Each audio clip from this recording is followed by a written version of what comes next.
नमस्कार। आइए सुनते हैं मुंशी प्रेमचंद जी के द्वारा लिखी हुई एक कहानी, दूध का दाम।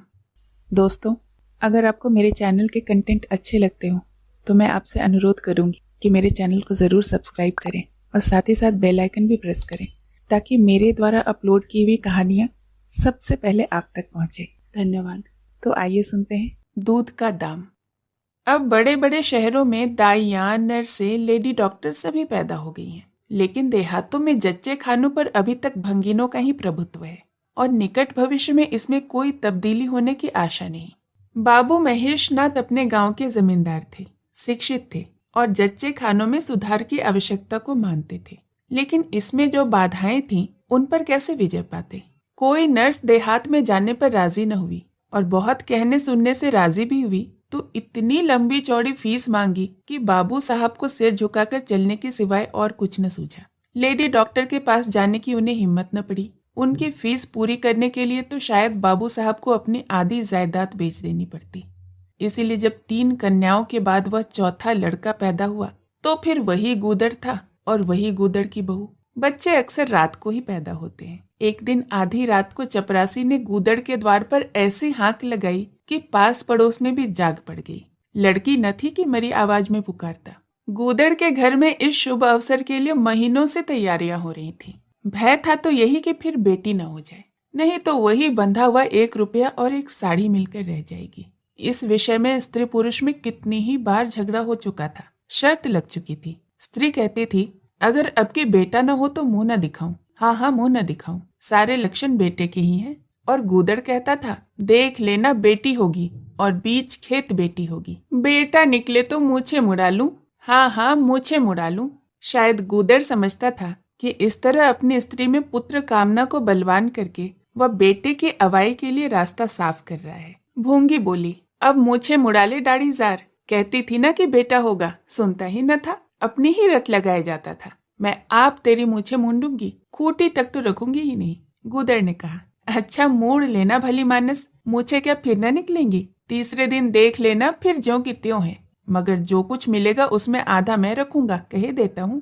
भूंगे ने अंगूठा दिखाया और अपने 3 महीने के बालक को गूदड़ के सुपुर्द कर सिपाही के साथ चल खड़ी हुई। गूदड़ ने पुकारा, अरे सुन तो, कहाँ भागी जाती है? मुझे भी बधाई बजाने जाना पड़ेगा, इसे कौन संभालेगा? भूंगी ने दूर से ही कहा, इसे वहीं धरती पर सुला देना, मैं आके दूध पिला जाऊंगी। महेश नाथ के यहाँ अब भूंगी की खूब खातिरदारियां होने लगी। सवेरे हरीरा मिलता, दोपहर को पूरियां और हलवा, तीसरे पहर को फिर और रात को फिर। गूदड़ को भी भरपूर परोसा मिलता। भूंगी अपने बच्चे को दिन रात में 1 से 2 बार से ज्यादा दूध न पिला सकती थी। उसके लिए ऊपर के दूध का प्रबंध था। भूंगी का दूध बाबू साहब का भाग्यवान बालक पीता था और यह सिलसिला 12वें दिन भी बंद न हुआ। मालकिन मोटी ताजी देवी थी, पर अब के कुछ ऐसा संयोग हुआ कि उन्हें दूध हुआ ही नहीं। तीनों लड़कियों के बार इतने अफराद से दूध होता था कि लड़कियों को बदहजमी हो जाया करती थी। अब की 1 बूंद भी नहीं। भूंगी दाई भी थी और दूध पिलाई भी। मालकिन कहती, भूंगी हमारे बच्चे को पाल दे, फिर तो जब तक जिए बैठी खाती रहना। 5 बीघे माफी दिलवा दूंगी, नाती पोते तक चैन करेंगे। और भूंगी का लाडला ऊपर का दूध हजम न कर सकने के कारण बार बार उल्टी करता और दिन ब दिन दुबला होता जाता था। भूंगी कहती, बहूजी मुंडन में चूड़े लूंगी, कहे देती हूँ। बहूजी उत्तर देती, हाँ चूड़े ले लेना भाई, धमकाती क्यों है? चांदी के लेगी या सोने के? वाह बहूजी, चांदी के चूड़े पहनकर किसे मुंह दिखाऊंगी और किसकी हंसी होगी? अच्छा सोने के ले लेना भाई, कह तो दिया। और ब्याह में कंठा लूंगी और चौधरी के लिए हाथों के तोड़े, वह भी ले लेना, भगवान वह दिन तो दिखावे। घर में मालकिन के बाद भूंगी का राज्य था। मेहरिया, महाराजिन, नौकर चाकर सब उसका रौब मानते थे। यहाँ तक कि खुद बहूजी भी उससे दब जाती थी। एक बार तो उसने महेश नाथ को भी डांटा था, हंसकर टाल गए। बात चली थी भंगियों की। महेश नाथ ने कहा था कि दुनिया में चाहे जो कुछ भी हो जाए, भंगी भंगी ही रहेंगे, इन्हें आदमी बनाना कठिन है। इस पर भूंगी ने कहा था कि मालिक भंगी तो बड़े बड़ों को आदमी बनाते हैं, उन्हें क्या कोई आदमी बनाए। यह गुस्ताखी करके किसी दूसरे अवसर पर भला भूंगी के सिर के बाल बच सकते थे, लेकिन आज बाबू साहब ठठाकर हंस पड़े और बोले, भूंगी बात बड़े पते की कहती है। भूंगी का शासन काल साल भर से आगे न चल सका। देवताओं ने बालक के भंगिन का दूध पीने पर आपत्ति प्रकट की। मोटेराम शास्त्री तो प्रायश्चित का प्रस्ताव कर बैठे। दूध तो छुड़ा दिया गया, लेकिन प्रायश्चित की बात हंसी में उड़ गई। महेशनाथ ने फटकार कर कहा, प्रायश्चित की खूब कही शास्त्री जी, कल तक उसी भंगिन का खून पीकर पला, अब उसमें छूत घुस गई। वाह रे आपका धर्म। शास्त्री जी शिखा फटकार कर बोले, यह सत्य है, वह कल तक भंगिन का रक्त पीकर पला, मांस खाकर पला, यह भी सत्य है। लेकिन कल की बात कल थी, आज की बात आज। जगन्नाथपुरी में छूत अछूत सब एक पंगत में खाते हैं, पर यहाँ तो नहीं खा सकते। बीमारी में तो हम भी कपड़े पहने खा लेते हैं, खिचड़ी तक खा लेते हैं बाबूजी, लेकिन अच्छे हो जाने पर तो नेम का पालन करना ही पड़ता है। आप पर धर्म की बात ही न्यारी है। तो इसका अर्थ यह है कि धर्म बदलता रहता है, कभी कुछ कभी कुछ। और क्या, राजा का धर्म अलग, प्रजा का धर्म अलग, अमीर का धर्म अलग, गरीब का धर्म अलग। राजे महाराजे चाहे जो खाएं, जिसके साथ खाएं, चाहे जिसके साथ शादी ब्याह भी करें, उनके लिए कोई बंधन नहीं है। समर्थ पुरुष हैं, बंधन तो मध्य वालों के लिए है। प्रायश्चित तो न हुआ, लेकिन भोंगी को गद्दी से उतरना पड़ा।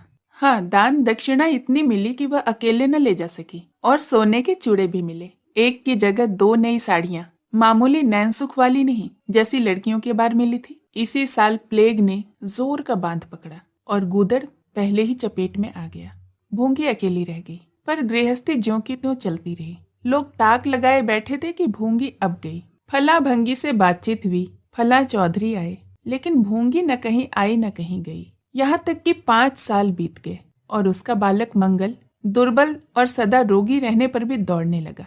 सुरेश के सामने वह पिद्दी सा लगता था। एक दिन भूंगी महेशनाथ के घर का परनाला साफ कर रही थी। महीनों से गलीस जमा हो रहा था, आंगन में पानी भरा रहने लगा था। परनाले में एक मोटा बांस डालकर जोर से हिला रही थी। पूरा दाहिना हाथ परनाले के अंदर था कि एकाएक उसने चिल्लाकर हाथ बाहर निकाला और उसी वक्त एक काला सांप परनाले से निकला और भागा। लोगों ने दौड़कर उसे मार तो डाला, लेकिन भूंगी को न बचा सके। समझे पानी का सांप है, विषैला न होगा, इसीलिए पहले कुछ गफलत न की गई। जब विष देह में फैल गया और लहरें आने लगी, तब पता चला कि वह पानी का सांप नहीं, गेहुवन था। मंगल अब अनाथ था। दिन भर महेश बाबू के द्वार पर मंडराया करता। घर में जूठन इतना बचता था कि ऐसे ऐसे 10-5 बालक पल सकते थे। खाने की कोई कमी न थी। हाँ, उसे बुरा तब लगता था जब उसे मिट्टी के कसूरों में ऊपर से खाना दिया जाता था। सब लोग अच्छे अच्छे बर्तनों में खाते हैं, उसके लिए मिट्टी के कसूरे। यूं उसे इस भेदभाव का बिल्कुल ज्ञान न होता था, लेकिन गांव के लड़के चिढ़ा चिढ़ा कर उसका अपमान करते रहते थे। कोई उसे अपने साथ खेलने भी न देता था। यहाँ तक कि जिस टाट पर वह सोता था वह भी अछूत था।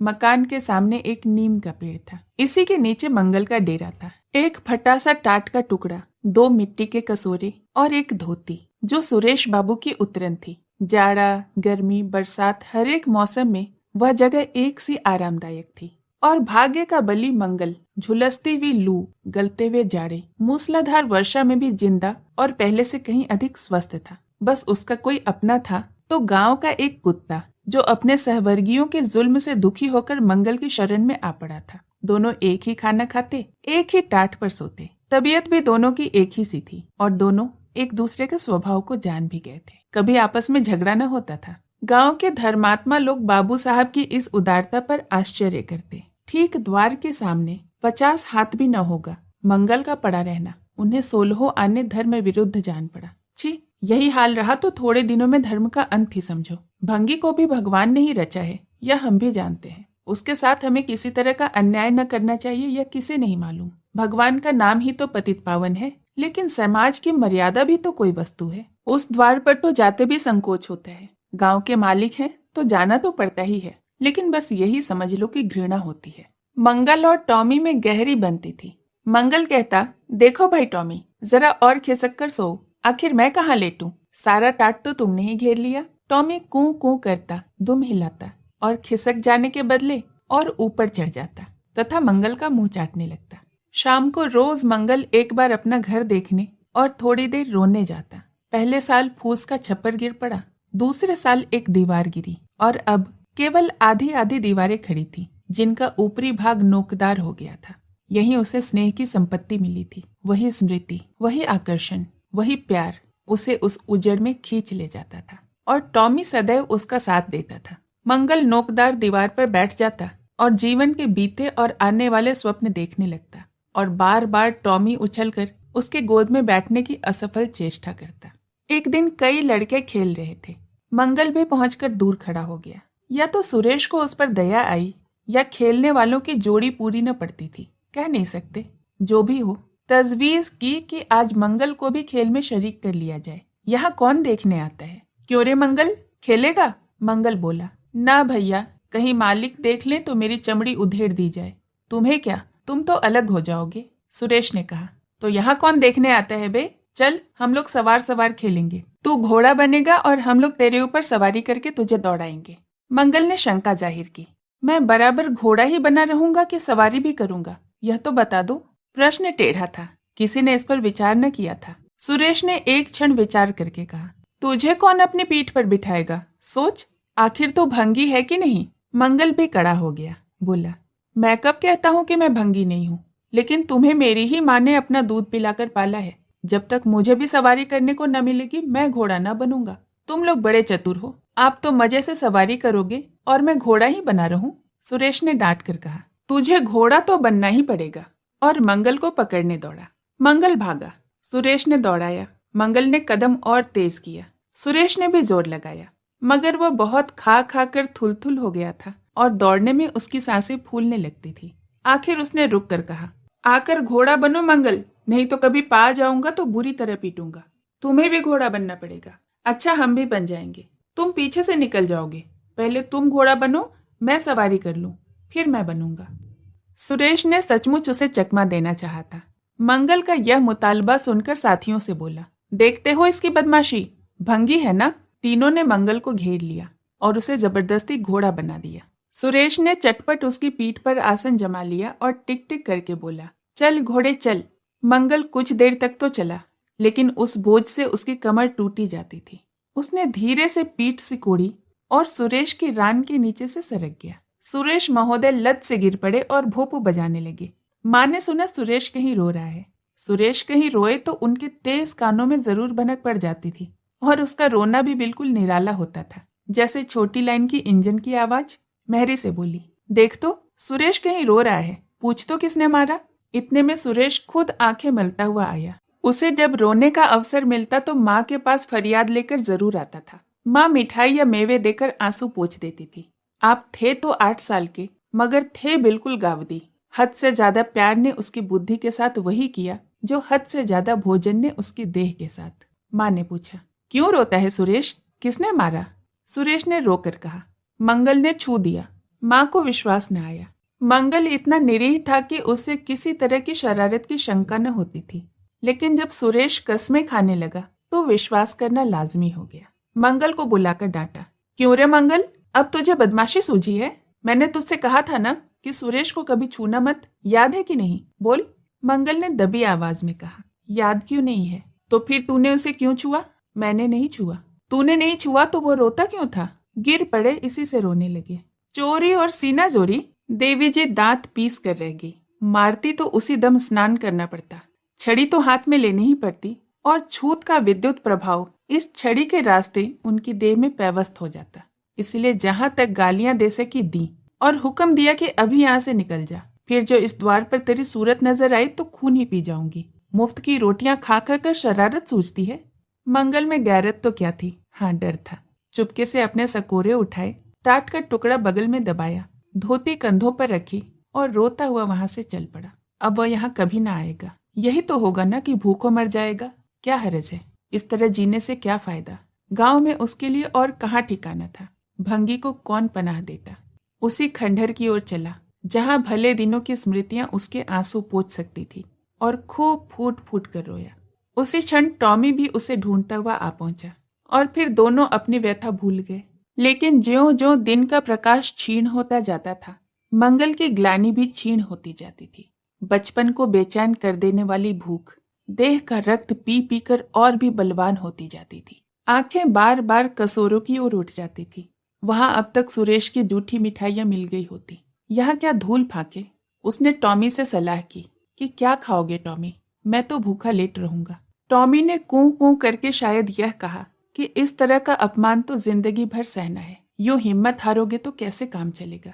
मुझे देखो ना, कभी किसी ने डंडा मारा, कभी कोई चिल्ला उठा, फिर जरा देर बाद दुम मिलाता हुआ उसके पास जा पहुंचता हूँ। हम और तुम दोनों इसीलिए बने हैं भाई, मंगल ने कहा। तो तुम जाओ, जो कुछ मिले खा लो, मेरी परवाह न करो, टॉमी ने अपनी श्वान भाषा में कहा।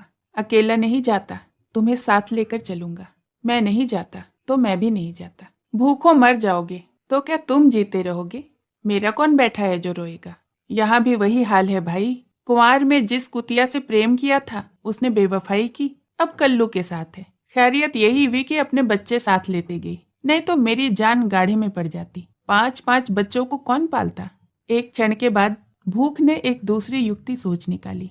मालिक हमें खोज रही होंगी। क्यों टॉमी? और क्या, बाबूजी और सुरेश खा चुके होंगे। कहार ने उनकी थाली से जूठन निकाल लिया होगा और हमें पुकार रहा होगा। बाबूजी और सुरेश दोनों की थालियों में घी खूब रहता है, और वह मीठी मीठी चीज, हाँ मलाई, सब का सब घूरे पर डाल दिया जाएगा। देखें हमें कोई खोजने आता है या नहीं। खोजने कौन आएगा? क्या तुम कोई पुरोहित हो? एक बार मंगल मंगल होगा और बस थाली पर नाले में उड़ेल दी जाएगी। अच्छा तो चलो चलें, मगर मैं छिपा रहूंगा। अगर किसी ने मेरा नाम लेकर न पुकारा तो मैं लौट आऊंगा, यह समझ लो। दोनों वहां से निकले और आकर महेश नाथ के द्वार पर अंधेरे में दबकर खड़े हो गए। मगर टॉमी को सब्र कहाँ, वह धीरे से अंदर घुस गया। देखा महेश नाथ और सुरेश थाली पर बैठ गए हैं। बरोठे में धीरे से बैठ गया, मगर डर रहा था कि कहीं कोई डंडा न मार दे। नौकर में बातचीत हो रही थी। एक ने कहा, आज मंगलवा नहीं दिखाई देता, मालकिन ने डांटा था इसी से भागा है शायद। दूसरे ने जवाब दिया, अच्छा हुआ निकाल दिया गया, सवेरे सवेरे भंगी का मुंह देखना पड़ता था। मंगल और अंधेरे में खिसक गया। आशा गहरे जल में डूब गई। महेश नाथ थाली से उठ गए। नौकर हाथ धुला रहा है, अब हुक्का पियेंगे और सोएंगे। सुरेश अपनी माँ के पास बैठा कोई कहानी सुनता सुनता सो जाएगा। गरीब मंगल की किसे चिंता है? इतनी देर हो गई, किसी ने भूल से भी न पुकारा। कुछ देर तक वह निराश सा वहां खड़ा रहा, फिर एक लंबी सांस खींचकर जाना ही चाहता था कि कहार पत्तल में थाली का जूठन ले जाता नजर आया। मंगल अंधेरे से निकलकर प्रकाश में आ गया। अब मन को कैसे रोके? कहार ने कहा, अरे तो यहाँ था, हमने समझा कि कहीं चला गया। ले खा ले, मैं फेंकने ही जा रहा था। मंगल ने दीनता से कहा, मैं तो बड़ी देर से यहाँ खड़ा था, तो बोला क्यों नहीं? डर के मारे। अच्छा ले खा ले। उसने पत्तल को ऊपर उठाकर मंगल के फैले हुए हाथों में डाल दिया। मंगल ने उसकी ओर ऐसी आंखों से देखा जिसमें दीन कृतज्ञता भरी हुई थी। टॉमी भी अंदर से निकल आया था। दोनों वही नीम के नीचे पत्तल में खाने लगे। मंगल ने एक हाथ से टॉमी का सिर सहलाकर कहा, देखा, पेट की आग ऐसी होती है। यह लात की मारी हुई रोटियां भी न मिलती तो क्या करते? टॉमी ने दुम हिला दिया। सुरेश को अम्मा ने पाला था। टॉमी ने फिर दुम हिला दिया। लोग कहते हैं दूध का दाम कोई नहीं चुका सकता, और मुझे दूध का यह दाम मिल रहा है। टॉमी ने एक बार फिर से दुम हिला दिया। अपना अनमोल समय इस कहानी को देने के लिए आपका बहुत बहुत धन्यवाद।